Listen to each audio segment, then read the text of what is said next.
अस्सलाम वालेकुम रहमतुल्लाहि व बरकातुहू।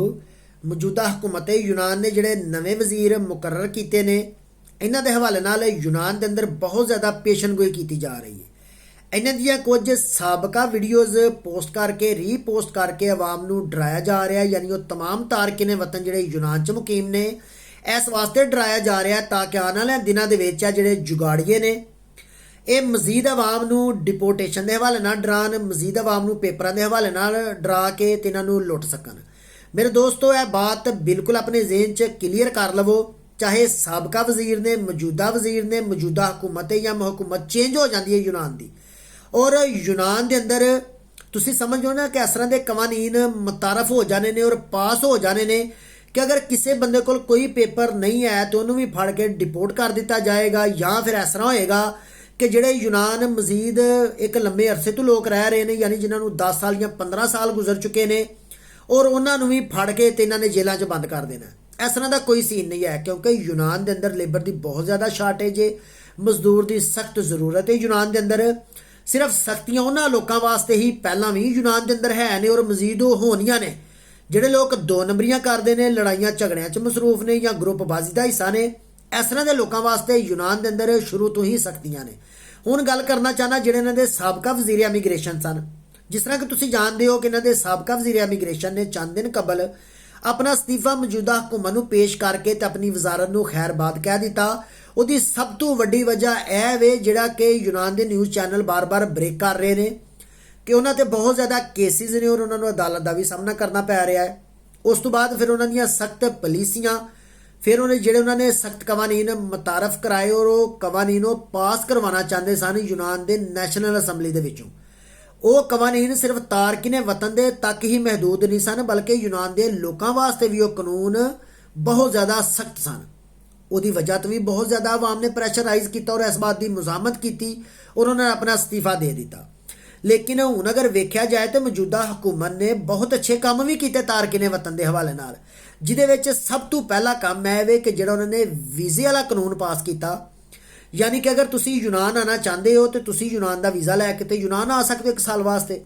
ਫਿਰ ਉਹਨਾਂ ਲੋਕਾਂ ਨੂੰ ਵੀਜ਼ੇ ਵੀ ਮਾਲਕਾਂ ਨੇ ਦਿੱਤੇ ਜਿਹੜੇ ਬੜੇ ਇੱਕ ਲੰਬੇ ਅਰਸੇ ਤੋਂ ਗ੍ਰੀਕ ਮਾਲਕਾਂ ਕੋਲ ਕੰਮ ਕਰ ਰਹੇ ਸਨ। ਉਹਨਾਂ ਨੇ ਇਤਮਾਦ ਕੀਤਾ, ਉਹਨਾਂ ਨੂੰ 2, 3 ਜਾਂ 5 ਵੀਜ਼ੇ ਕਢਾ ਕੇ ਦੇ ਦਿੱਤੇ ਕਿ ਤੁਸੀਂ ਕੋਈ ਵੀ ਫਰਦ ਐਸਾ ਸੱਦ ਲਵੋ ਪਾਕਿਸਤਾਨ ਨੂੰ ਜਿਹੜਾ ਆ ਕੇ ਤੇ ਸਾਡੇ ਕੋਲ ਮਿਹਨਤ ਮਜ਼ਦੂਰੀ ਕਰੇ। ਲੇਕਿਨ ਅੱਗੋਂ ਆਵਾਮ ਨੇ ਕੀ ਕੀਤਾ?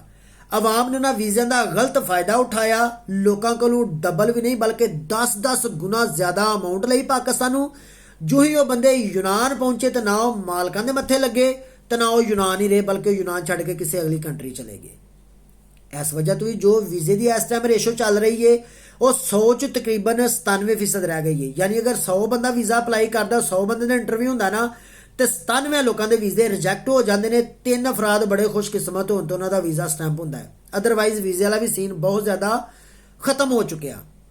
ਦੂਸਰੇ ਨੰਬਰ ਤੇ ਇਹਨਾਂ ਨੇ ਜਿਹੜਾ ਬਹੁਤ ਅੱਛਾ ਕਾਨੂੰਨ ਮੁਤਾਰਫ ਕਰਾਇਆ ਤਾਰਕਿਨ ਵਤਨ ਦੇ ਹਵਾਲੇ ਨਾਲ, ਉਹ ਹੈ 3 ਸਾਲ ਇਮੀਗ੍ਰੇਸ਼ਨ। ਕਿ ਤੁਸੀਂ ਅਗਰ 3 ਸਾਲ यूनान 'ਚ ਗੁਜ਼ਾਰੇ ਨੇ ਤੇ ਤੁਸੀਂ 3 ਸਾਲ ਇਮੀਗ੍ਰੇਸ਼ਨ ਦੇ ਤਹਿਤ ਪੇਪਰ ਅਪਲਾਈ ਕਰ ਸਕਦੇ ਸੋ।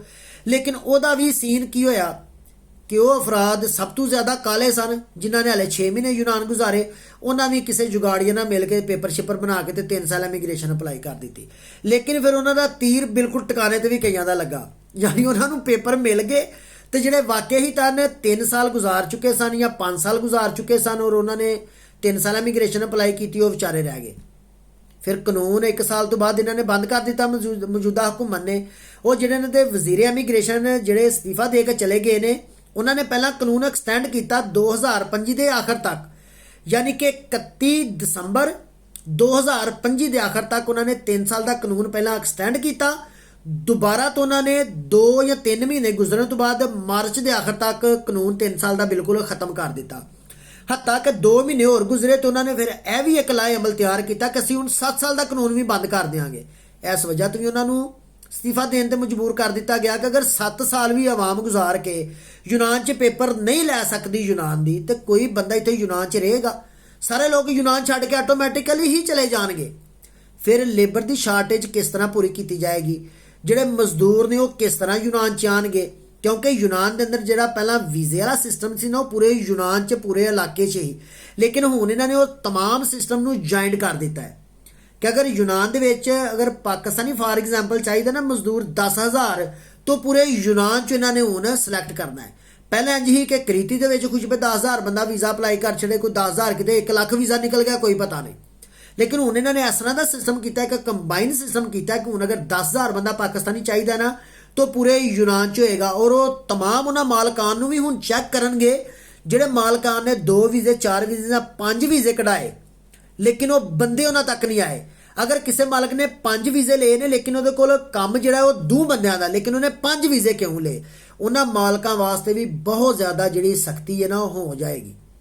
ਇਸ ਵਜ੍ਹਾ ਤੋਂ ਮੇਰੇ ਦੋਸਤੋ ਇਹ ਜਿਹੜੇ ਹੁਣ ਇਹਨਾਂ ਵਜ਼ੀਰ ਮੁਤਾਰਫ ਕਰਾਏ ਨੇ ਇਹ ਉਹੀ ਵਜ਼ੀਰ ਨੇ ਜਿਨ੍ਹਾਂ ਇਹ ਵੀ ਬੜਾ ਅੱਛਾ ਇੱਕ ਕੰਮ ਕੀਤਾ, ਜਿਹੜੀ ਇਹਨਾਂ ਨੇ 3 ਸਾਲ ਇਮੀਗ੍ਰੇਸ਼ਨ ਦੇ ਹਵਾਲੇ ਨਾਲ ਵੀ ਐਡਵਾਈਜ਼ ਕੀਤੀ। ਇਹਨਾਂ ਦੀਆਂ ਬੜੀਆਂ ਸਾਰੀਆਂ ਐਸੀਆਂ ਸਪੀਚਾਂ ਨੇ। ਫਿਰ ਇਹ ਜਿਹੜੀ ਮੌਜੂਦਾ ਹਕੂਮਤ ਹੈ ਯੂਨਾਨ ਦੀ ਇਹ ਬਹੁਤ ਜ਼ਿਆਦਾ ਸਖਤ ਉਹਨਾਂ ਲੋਕਾਂ ਵਾਸਤੇ ਰਹੀ ਹੈ, ਉਹਨਾਂ ਲੋਕਾਂ ਵਾਸਤੇ ਰਹੀ ਹੈ ਜਿਹੜੇ ਗਰੁੱਪਬਾਜ਼ੀ ਦਾ ਹਿੱਸਾ ਸਨ, ਜਿਹੜੇ 2 ਨੰਬਰੀਆਂ ਕਰਦੇ ਸਨ, ਜਿਹੜੇ ਲੜਾਈ ਝਗੜੇ 'ਚ ਮੁਲੱਵਸ ਸਨ, ਜਾਂ ਫਿਰ ਉਹ ਬੰਦੇ ਕਿ ਜਿਨ੍ਹਾਂ ਨੇ ਕਿਸੇ ਵੀ ਤਰੀਕੇ ਨਾਲ ਇੱਥੇ 2 ਨੰਬਰੀਆਂ ਕਰਕੇ ਤਾਂ ਆਪਣੇ ਪੇਪਰ ਬਣਵਾ ਲਏ।